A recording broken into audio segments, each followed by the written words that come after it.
কিসব বলতো সেসব কি আমার মনে আছে?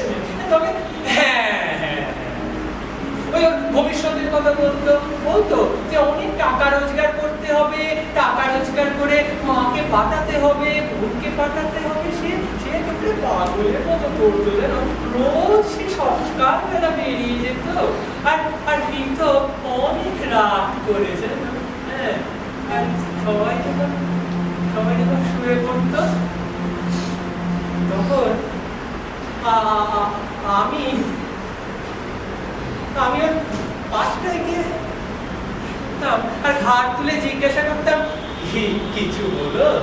কি বলতো দাদা? কোনো উত্তর পেতাম না। আমি বলেছিলাম চলো আমার সাথে আমাদের আড্ডায় চলো, তোমার কোনো না কোনো একটা কাজের ব্যবস্থা আমি নিশ্চয়ই করে দেবো। কি বললো? তাও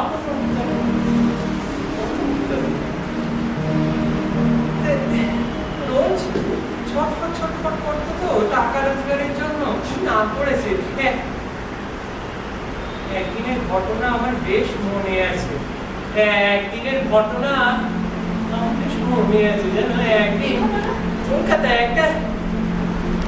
একটা রাস্তার না কলেজ স্ট্রিটের মোড়ে গিয়ে শুনি সবাই চিৎকার করছে, পকেট মার।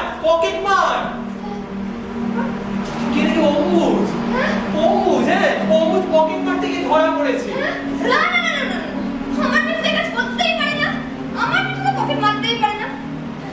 সকলকে ভালো হতে বলতো। মিঠুদার কথা তোমরা কখনো কোনো খারাপ কাজ করতে পারিনি। আমার মিঠুদার কাজ করতেই পারে না। তোমার মিঠুদা, তোমার দাদা তো সে কখনো পকেট মারতে পারে? আমি জানি তো, অম্বুজ কখনো পকেট মারতে পারে না। কিন্তু ওই যে শহরের লোক তাকেই তো দোষী সাব্যস্ত করে পুলিশের কাছে ধরিয়ে দিল। তারপর পুলিশ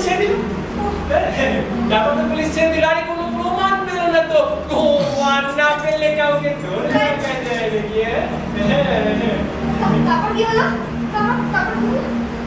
তারপর সেই এক চেষ্টা, রোজগারের চেষ্টা, কি করে মায়ের কাছে টাকা পাঠাবো, বোনের কাছে টাকা পাঠাবো, সেই চেষ্টা।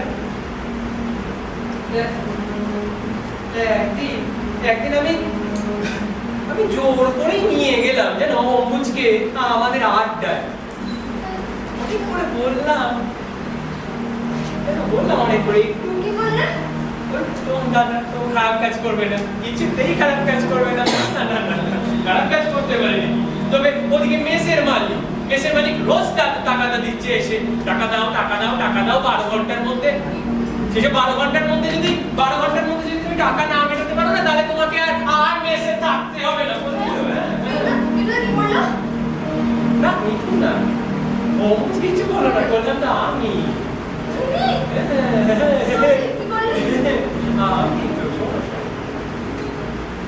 আমার বাপাসে, জানো,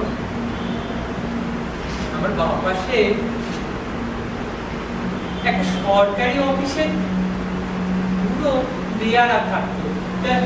সেই দিনই ওর মাসের মাইনে হয়েছে। আর যখন ওই মাইনেটা সুটকেসের মধ্যে ভরে রাখছে,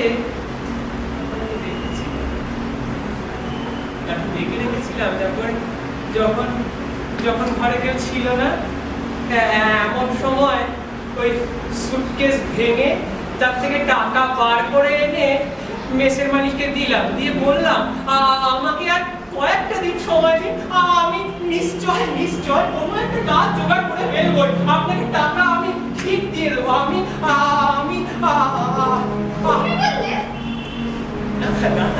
না, মিঠু বললো। ঠিক মিঠু না, মানে আমি মিঠুকে বলতে বলেছিলাম, তাই মিঠু বলেছিলাম।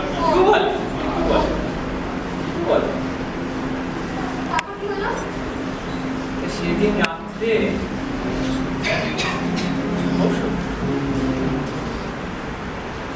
রাত্রে দেখি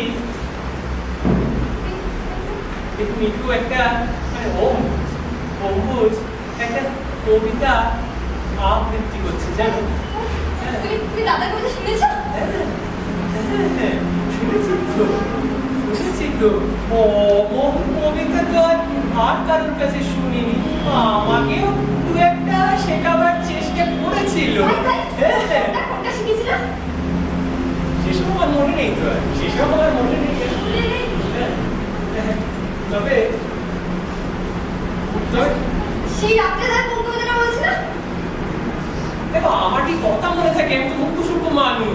হ্যাঁ ওই কি কি বলেছিল, ও অন্ধকারের অন্ধকারের অন্ধকারের অন্ধকারের বিপুল গভীর আশা, অন্ধকারের ধ্যানমগ্ন ভাষা, পানি খুঁজে ফেরে আমার চিত্তাকাশে।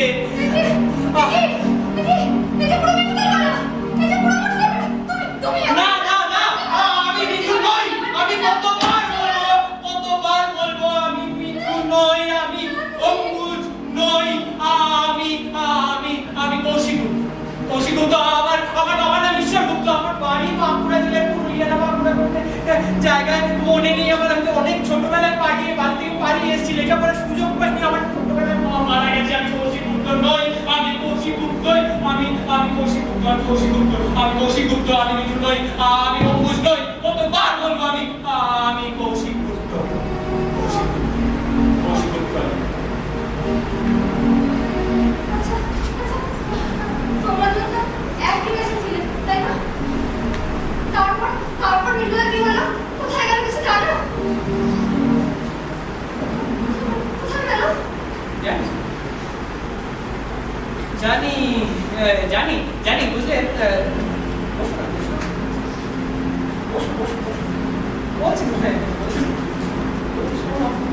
ওই একটা কি যেন ছিল, পূর্ণকুম্ভ না অর্ধকুম্ভ, কি একটা যোগে আমরা সবাই গেছি গঙ্গায় স্নান করতে গেছি। বীরপুর লোক এসছে, সবাই চান করবে। এমন সময় শুনি একটা মেয়ে চিৎকার করে বলছে, কে আছো গো ওই দূরে, আমার বাচ্চাটা ডুবে যাচ্ছে, বাঁচাও। সত্যি দেখলাম একটা ছেলে ডুবছে অনেক দূরে, বাচ্চা ছেলে জানো, বাচ্চা ছেলে। সবাই তখন জলে ঝাঁপ দিয়ে পড়লো, আমার পাশে ও জলে লাফ দিয়ে পড়লো জানো। খুব ভালো সাঁতার জানতো, খুব ভালো। তারপর কি হলো? সবাই একে একে জল ছেড়ে উঠে এলো। কেউ মায়ের বাচ্চাকে ফিরিয়ে দিতে পারলো না। আর এমন সময় সবাই চিৎকার করে বললো, ও ওই যে দূরে বান আসছে। হ্যাঁ সত্যি দেখলাম, হ্যাঁ দূরে দেখা যাচ্ছে বান। ঠিক এমন সময় একটা জোরে আওয়াজ শুনলাম, এই নাও তোমার বাচ্চা। দেখি ওই ডান হাত বুকের কাছে চেপে ধরে বাচ্চাটাকে নিয়ে বাঁ হাতে জল টানতে টানতে কোন রকমে এগিয়ে আসছে সেই অম্বুজা।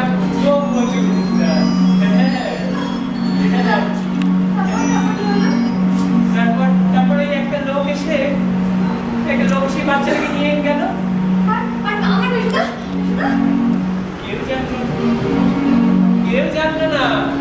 কেউ জানলো না তো। হ্যাঁ আরে সে তো খুব ধনী ছিল না, সে তো খুব জ্ঞানী ছিল না, সে তো খুব বড় লোক ছিল না, সে তো সমাজের বিশাল করে উপকার করে যেতে পারেনি না, কিন্তু এইটুকু উপকার তো সে করেছিল। মায়ের কাছে তার হারানো বাচ্চাকে ফিরিয়ে দেওয়ার মতো উপকার তো করেছিল, কিন্তু কেউ তো সেইটুকু উপকারের দাম দিল না, বুঝলো না যে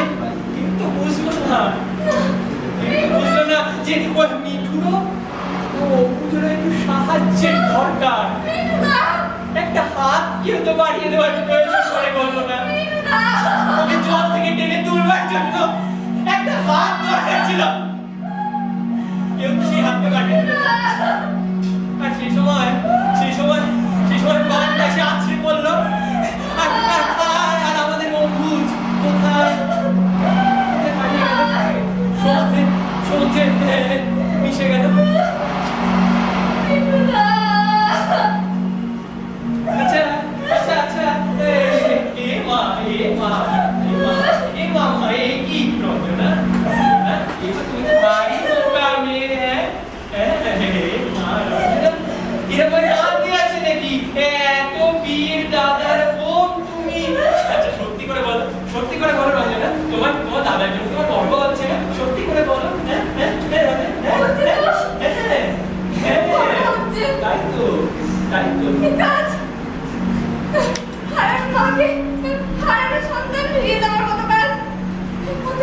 মিঠুদাই পারে। তা তো বটেই। আচ্ছা ধরো আজকে যদি মিঠু কোনো হাসপাতালে বিছানায় শুয়ে শুয়ে রোগীর মতো মরতে বসতো, বা আমার মতো মানুষ খুন করে ফাঁসির দড়ি গলায় পড়তো, তাহলে তোমরা কি করতে জানি না, আপনি কিন্তু অমুজকে খুব ঘেন্না করতো। তার চেয়ে ভালো না, দেখো বীরের মতো কাজ করে সে সবাইকে ছেড়ে চলে গেল। ভাবো এই যখন তুমি বাড়ি ফিরে গিয়ে তোমার মাকে বলবে যে এই গল্পটা, তখন তোমার কত গর্ব হবে, তোমার বুকটা ফুলে উঠবে গর্বে। তোমার মা তখন এইরকম এক বীর ছেলেকে গর্বে ধারণ করেছিলেন বলে চোখের জল ফেলতে থাকবেন, আর সেই চোখের জলে মিঠু স্বর্গে যাওয়ার রাস্তা একেবারে পরিষ্কার হয়ে যাবে।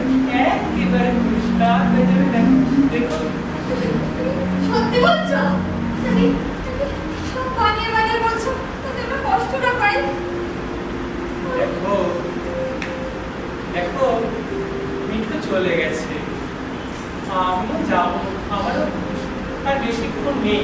এই সময় পৃথিবীতে সবচেয়ে আপন, সবচেয়ে কাছের যে মানুষটা, তার সম্পর্কে কতগুলো মিথ্যে কথা শুধু বানিয়ে বলবো না।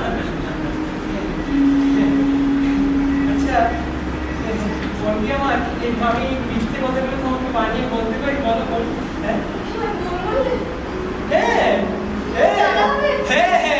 হ্যাঁ, তাই তো।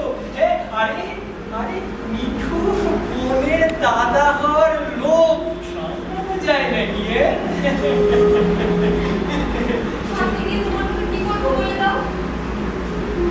আমার কথা বলতে হবে, আমার কথা কি বলবে? তার চেয়ে বড় মিঠুর কথা বলবে, জানো? মিঠুর কথা বলো তার অভাগা ছেলেকে তিনি যেন ক্ষমা করেন।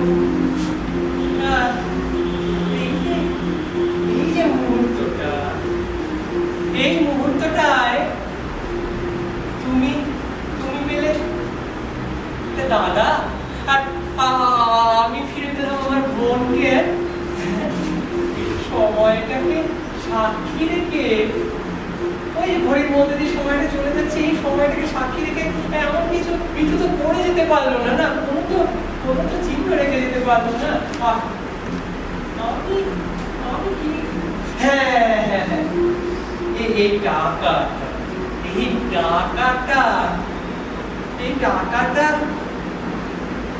আমার রোজগারের টাকা, বিশ্বাস করো, আমার রোজগারের টাকাটা। এই টাকাটা তুমি রাখো, জানো? বোকা মেয়ে, আরে দাদার রোজগারের টাকা বোন নেবে না তো কে নেবে? না, তুমি নাও টাকাটা, নাও। এই তো আচ্ছা, এই টাকাটা দিয়ে কি করবে জানো? এই টাকাটা দিয়ে হার তৈরি, একটা যে তোমার মাকে, যেটা লকেটে তার ছেলের নাম লেখা থাকবে অমুজ, আর আরেকটা যেটা তুমি করবে সেই লকেটে লিখে রেখো তোমার এই খুনি দাদাটার নাম কৌশিক।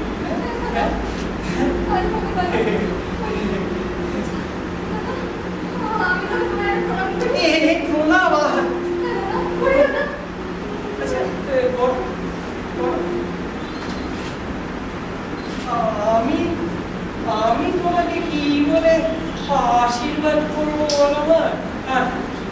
তুমি বরং যাও, জানো? ওই দেখো না, জেলার সাহেব তার দলবল নিয়ে দাঁড়িয়ে আছে। আমারও তো যাওয়ার সময় হলো, একটু সময় তো বেশি পাওয়ার উপায় নেই।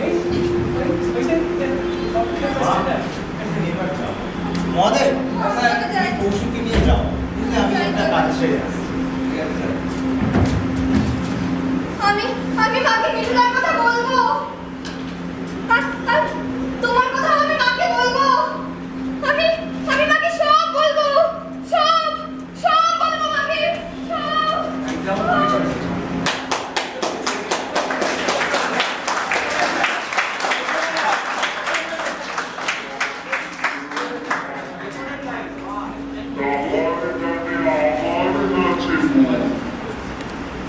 The heart কি হচ্ছে নাকি?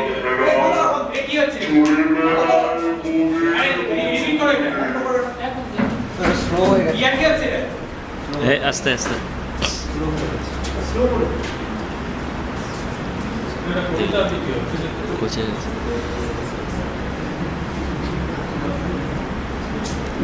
আমরা দুজন একটি গায়ে থাকি, সেই আমাদের একটি মাত্র সুখ। তাদের কাছে গায়ে যে দোয়েল পাখি, তাহার গানে আমার কাছে বুক। তাহার দুটি পালন করা ভেড়া চড়ে বেড়ায় মোদের বটমূলে। যদি ভাঙে আমার ক্ষেতের বেড়া, কোলের পরে নিই তাহারে তুলে। আমাদের এই গ্রামের নামটি খঞ্জনা, আমাদের এই নদীর নামটি অঞ্জনা। আমার নাম তো জানে গায়ের পাঁচজনে, আমাদের সেই তাহার নাম নিরঞ্জনা। আমি শুনেছি সেদিন তুমি সাগরের ঢেউয়ে চেপে নির্জল দিগন্ত ছুঁয়ে এসেছো। আমি শুনেছি সেদিন তুমি নোনাবাড়ি তীর ধরে বহুদূর হেঁটে এসেছো। আমি কখনো যাইনি জলে, কখনো ভাসিনি নীলে, কখনো রাখিনি চোখ ডানা মেলা গান ছিলে। আবার যেদিন তুমি সমুদ্র স্নানে যাবে, আমাকেও সাথে নিও, নেবে তো আমায়, বলো নেবে তো আমায়।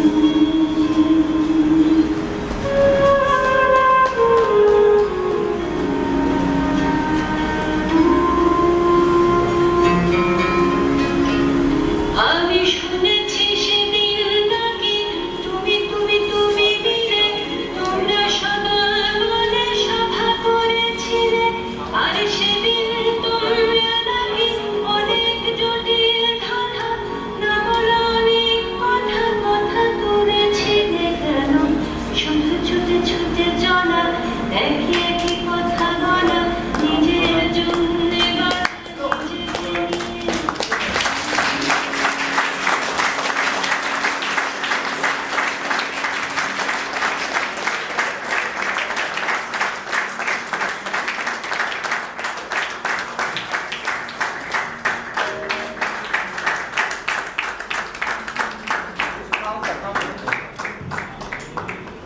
সাউন্ড ভালো লেগেছে?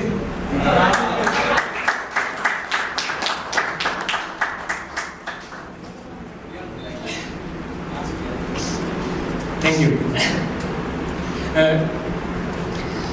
আচ্ছা, তন্ময়কে থ্যাংক ইউ। এরকম অভিনয় আমি কোনোদিন ওকে রিহার্সাল করতে দিই।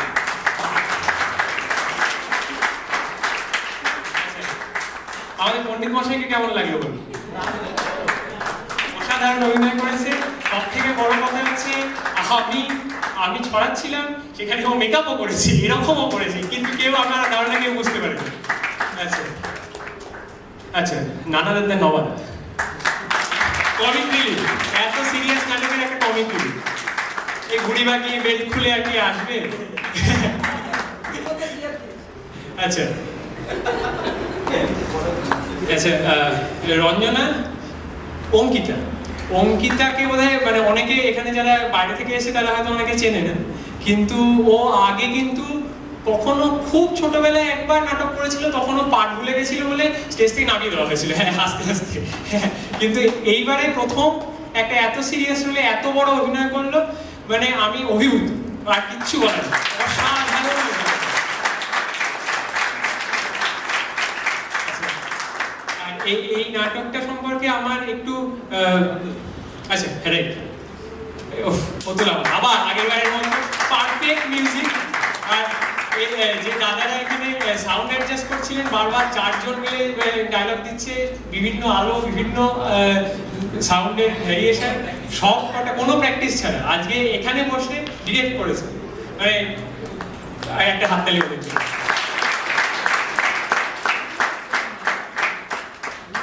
আচ্ছা, এই নাটকটার পিছনে মানে এমনিতে তো পড়তামই, কিন্তু একটু সেন্টিমেন্টটা কাজ করছে এই কারণে সুদীপ দা আমাদের কালকেই প্লেনে উঠে চলে যাচ্ছে, পরশু। ভালো ভালো থেকো, তোমার জন্য ছিল আর কি নাটক।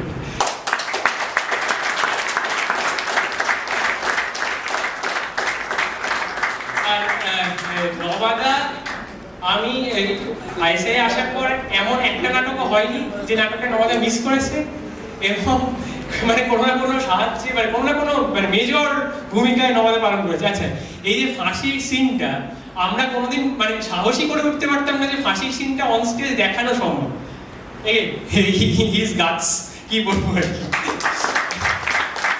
আর এইবারে যখন প্রথম ফেস্টিভ্যাল ডেটটা ফিক্স হলো, নবাদা তখন বাইরে। তো আমি নবাদাকে পিন করে বললাম, নবাদা এই রে ফেস্টিভ ঠিক হয়ে গেল, কি করবো? তো তখন বললো যে আরে না না কর, কোনো চাপ নেই, কিন্তু মানে সর্বনরক কি আছে না আছে জানি না, যে কোনোভাবেই হোক সেটা ক্যান্সেল হলো যখন, তখন নবাদা ফুল ফর।